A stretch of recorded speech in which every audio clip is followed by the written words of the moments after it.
He said he loved me. But was it really me he loved? Or my jollof rice? Daniel once told me, any woman that can cook good jollof rice can keep a man forever. I laughed when he said it. It sounded like one of those harmless jokes men make when they want to tease you in the kitchen. I didn't know he wasn't joking. I didn't know how many kitchens he had said that in. I met Daniel and I thought I had found the perfect man, calm, God-fearing, and hardworking. He told me he worked offshore as an engineer. 2 weeks at home, 2 weeks at work. At first I didn't mind. I even liked it. Like finally, someone steady, someone I could rely on. It felt really good. We got married quietly in a small church with just family and a few friends.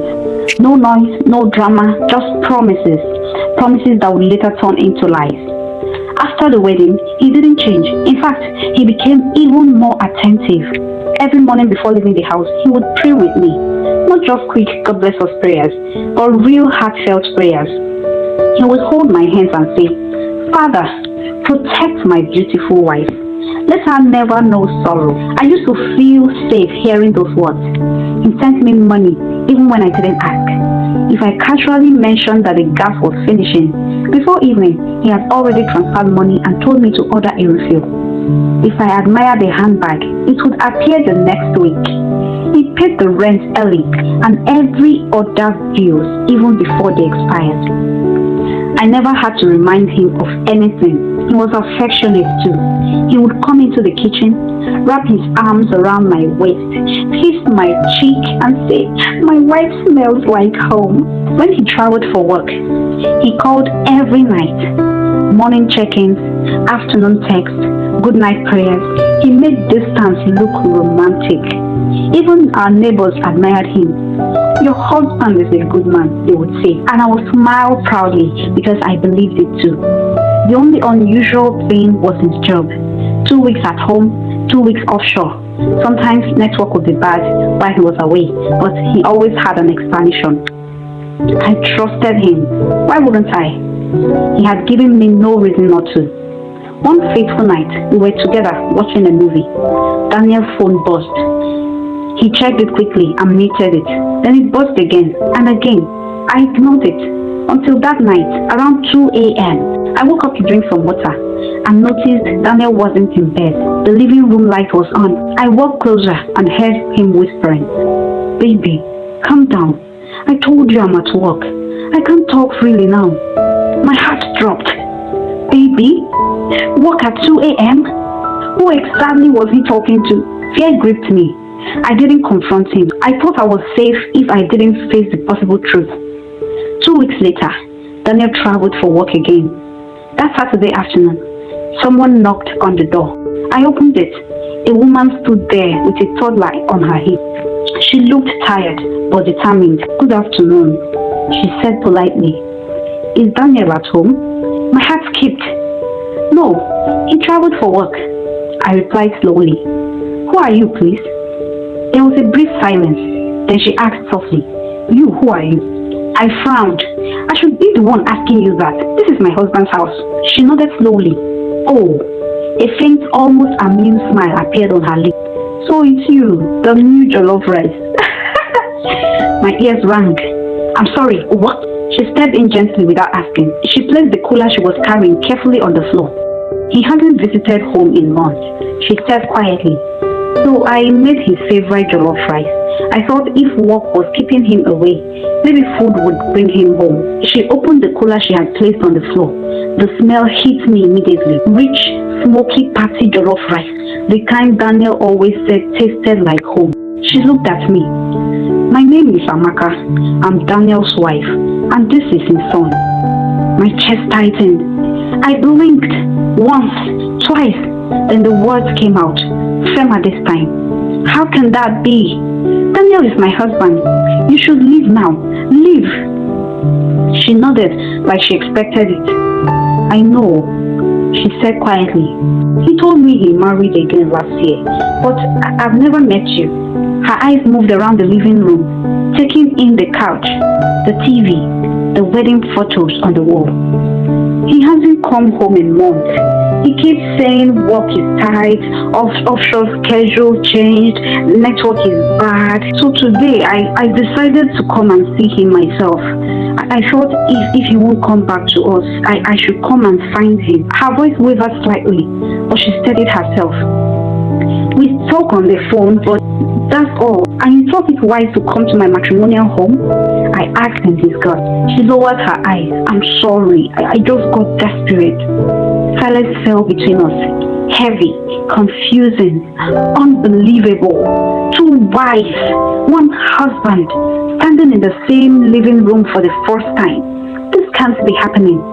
How can this be real? Her name was Amaka. They had been married for 4 years.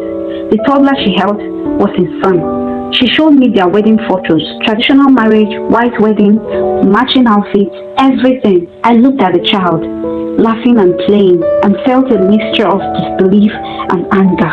I sat alone that evening, trying to process it all. My marriage, my life, everything had been a lie. That night, after she left, the smell of jollof rice still lingered in the house. And I remembered something Daniel once told me. Any woman that can cook good jollof rice can keep a man forever. Back then I thought it was a joke. Now, I wondered how many kitchens he had said that in. The next evening, I confronted him. Daniel, we need to talk now. My love, is everything okay? Is everything alright?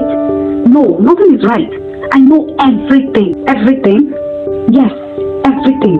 My polygamous husband. 2 wives, 1 child. I'm sure there are more lies. Where exactly is this your offshore work? He froze. It's not what you think. Not what I think? I've met her. I've seen the photos.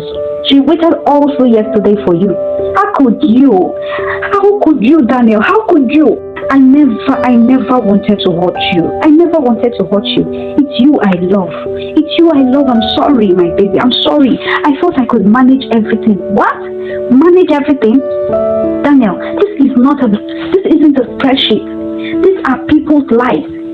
I'm sorry. My marriage with Amaka seems like a mistake. I was attracted to her culinary skills, but I got bored along the line. If I could turn the hands of time, you would be my first. How could you? You're such a shameless man. You were not sorry until you got caught. Who knows how much more lies I'm yet to uncover? He tried assuring me there were no more lies, but I knew I could no longer trust him. And yes, I went digging. I was no longer sure of my stance. I knew I might just uncover the walls of his hidden skeletons, and I might get really heartbroken. But at this point, all I needed was absolute clarity. I couldn't remain blind and in the dark. That night, while he slept, I went through his phone, and then I saw it.